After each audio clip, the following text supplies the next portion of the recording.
ინტერნაციონალური მაარიფის სკოლების ორგანიზებით მარნეულის კულტურის სახლში პოეზიის საღამო გაიმართა, სახელწოდებით მაარიფის კულტურათა ჰარმონია.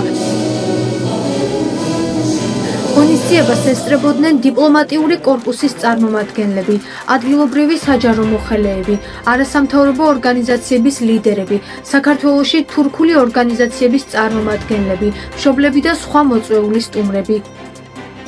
ღონისძიებაზე სიტყვით გამოსვლისას საქართველოში საერთაშორისო მაარიფის სკოლების წარმომადგენელმა და კოორდინატორმა ფარუქ თექშენმა განაცხადა, რომ პოეზიის საღამოს მიზანია მოსწავლეების უფრო მეტად დაახლოება ლიტერატურასთან. როგორც მან აღნიშნა, ისინი აქტიურად გააგრძელებენ ქვეყნის კულტურული სიმდიდრის წარმოჩენას საგანმანათლებლო საქმიანობაში.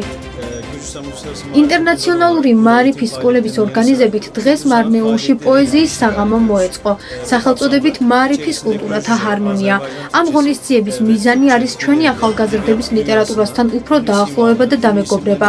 ვფიქრობ, კარგი იდეაა მსგავსი აქტივობების სისტემატურად ჩატარება, რადგან ეს ჩვენი ახალგაზრდებისთვის ძალიან მნიშვნელოვანი და სასარგებლო იქნება.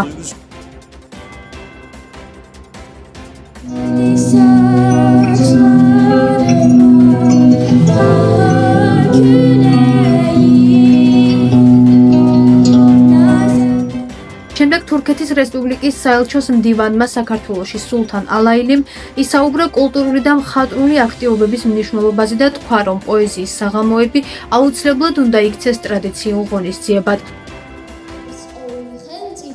სახითა მის მიერითა იყო არაბეთს როსტევა მეფე ღვთის.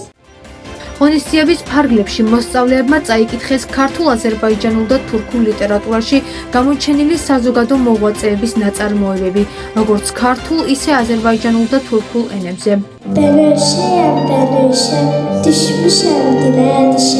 Qızlar oğlanlar beni derip tıxalar.